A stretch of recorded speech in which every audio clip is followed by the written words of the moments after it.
Alors nous sommes le dimanche 10 novembre 2019, nous sommes de retour au Pradet. J'ai quelqu'un à côté de moi, j'ai lui demandé de se présenter. Bonjour. Bonjour, Hervé Stassinos, le maire du Pradet. On est content de vous revoir. Laissez-moi d'ailleurs vous dire qu'au niveau des reportages, je ne sais pas si j'avais eu l'occasion de vous le dire, le premier reportage que j'avais fait, c'était ici, il y a quelques années. Donc inutile de vous dire qu'on a beaucoup de souvenirs, on connaît les lieux par cœur.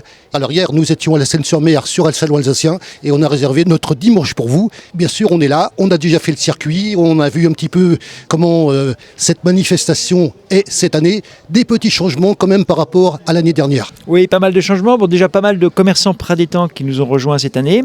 Après, on a fait pas mal de choses pour les jeunes cette année. On a notamment le film Ratatouille ce dimanche après-midi à 16h, des ateliers pour les enfants à l'extérieur de l'espace des arts comme à l'intérieur de l'espace des arts. L'idée, c'est de leur développer le goût dès le plus jeune âge.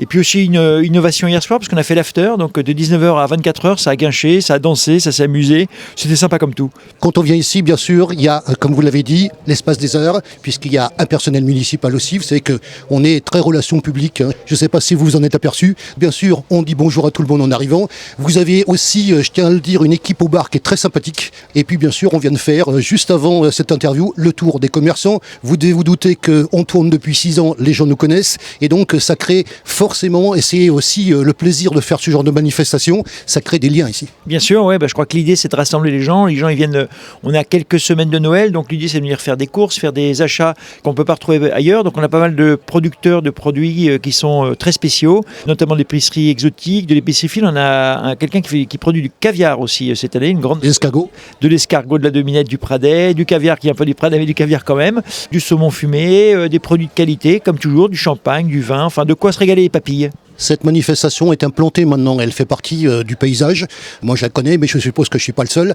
Donc vous avez forcément un public qui vient, et justement, comme vous le dites, on est à quelques semaines des fêtes de Noël. Donc bien évidemment, on va remplir les cabas, et peut-être même les frigos aussi. Et donc avoir justement cette fidélité envers cette manifestation. C'est ça, tout à fait. C'est inscrit dans le temps. Je crois que les Pradétans, ils sont attachés, mais pas seulement. Parce que les gens viennent en dehors du Pradet pour le Pradet Gourmand. Ils viennent faire leurs achats, ils viennent se retrouver, se rassembler. Plus, il ne fait pas très beau aujourd'hui, il fait froid, donc je les invite à venir se réchauffer, ça va être sympa. Au niveau organisation, parce que ça s'organise, tout ça, ça se prépare pas à la dernière minute. Oui, on a une équipe festivité qui est au top, là, pas mal d'agents que je remercie d'ailleurs, que ce soit la police municipale pour la sécurité, les services techniques, le personnel de l'espace des arts, le personnel des festivités, un gros travail qui est fait par le cabinet aussi sur le sujet, Valérie Rialom, mon élu qui s'occupe de tout ce qui est commerce, artisanat, donc gros travail de la part de tout le monde, et puis c'est une belle réussite encore cette année, une belle édition.